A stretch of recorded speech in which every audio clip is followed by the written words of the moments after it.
Hello, my name is Jeff Goldblum, and this is my town and country guide to style. I'll be your guide.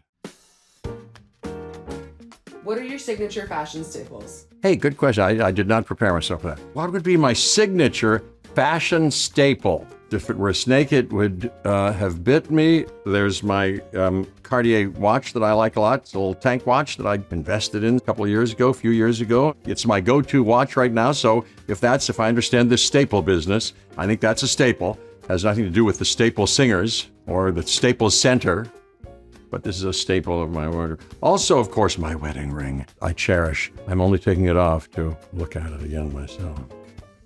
Emily Goldblum. I met her 14 years ago. I put a ring on it, it being her lovely finger. Lovelier digits, more symmetrical than I've ever seen on another human being. Anyway, we exchanged rings. My spectacles, of course. I'm thinking, I actually need them. I'm a little myopic, so I need them, to drive and this and that. But I can act with them. If I had to act on the set or something, I wouldn't read a teleprompter without them. And these particular glasses, by the way, not that you asked, are the Jeff frames from Jacques-Marie Mage. We've collaborated with them, and I was honored to be asked to have a frame named after me. That's our Jeff frame. It comes in several flavors, This is my actual go-to. This is what I would have worn today had I not even known that we were having this date. Hey, this is already more fun than I thought. What's the biggest fashion risk you've taken that turned out to be a success? These are all very good. I didn't expect these. Well, success, of course, is in the eye of the beholder. Everybody's got an opinion. It's not science, which I highly esteem. I've played a couple of scientists, but this is not empirically data-driven. It's, a matter of taste, of course. But, reviews will come in, for this and that. And thanks to Andrew Vitero, some of these more conspicuous outfits where I've had to go on stage and do our jazz gigs or be on a carpet of some kind, and get our picture taken there and be at an event like the Met Gala. What else? Early on, when left to my own devices, I was prone to taking risks. Now that I'm yapping about, feel free to cut me off whenever you want to. If it's too much fun. My mother for Halloween, because that's everybody's chance to take some risks and dress up. She dressed me up in 4th grade. What was I? You had 5 years. What was I? 9. The day we were asked to wear our costumes to school. It was her idea, I do believe, to dress me up as a witch. Hey, this is sort of not unrelated to my current witch connection with, Wicked and all that stuff. She dressed me up as a witch in full kind of drag, as a matter of fact. She put on one of her brassieres and stuffed it. I had a long, crinolly kind of skirt and some high-heeled shoes and a wig and a white ghoul's mask and some gloves with some long painted fingernails, and a witchy hat. I dug it. Anyway, that's enough of chatter about that. Risks and successes and failures. You closed Prada's 2022 Fall-Winter show. How did that collaboration come to be?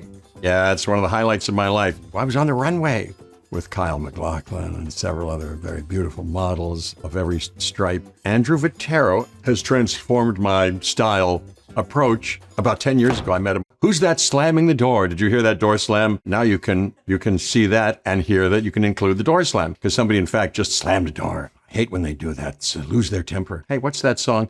Doors and fa fa fa, I ta fa fa, right out loud. I think that's Joni Mitchell. Is that Joni Mitchell? Oh, the Prada runway show. Yes. So Andrew Vitero, 10 years ago, we started to collaborate on all sorts of things. He's just terrific. He said, Prada, if I could connect you with anybody, that might be healthy and fun and nutritious and really, really creative because it's great and she's great. Anyway, so they asked me to be in that fashion show, which was really a thrill. And I have pictures in my house right now, that I got from that are framed here and there that my wife has in her office.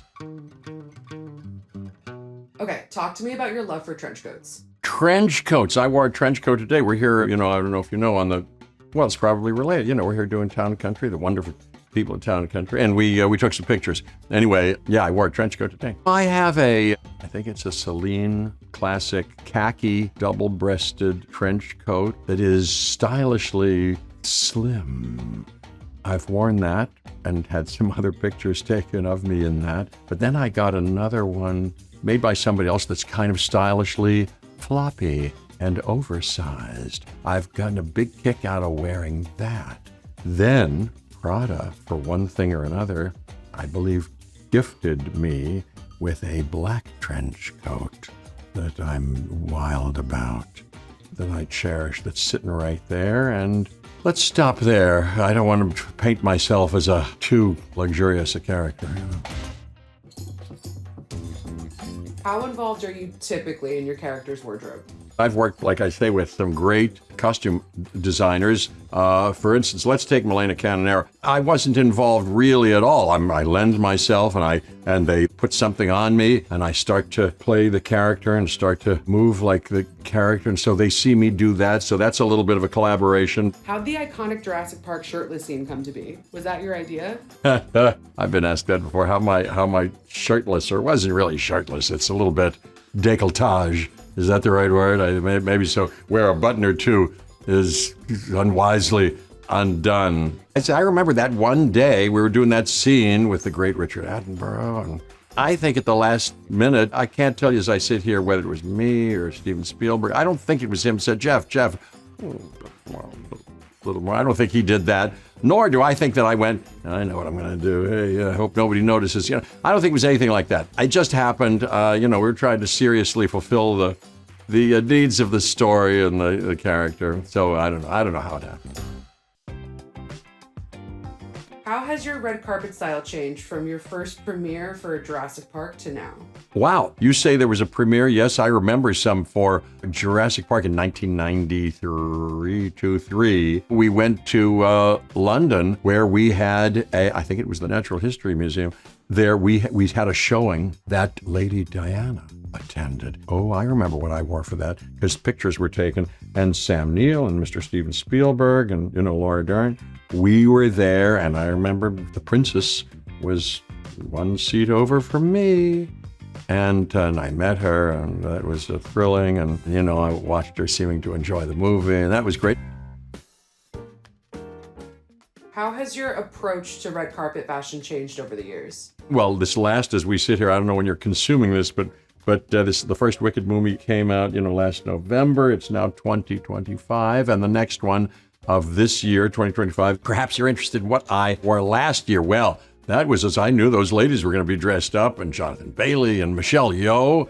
And I think we thought I should show myself off. And we had a bunch of things that sort of were wizard adjacent. They had some green or grand elements to them.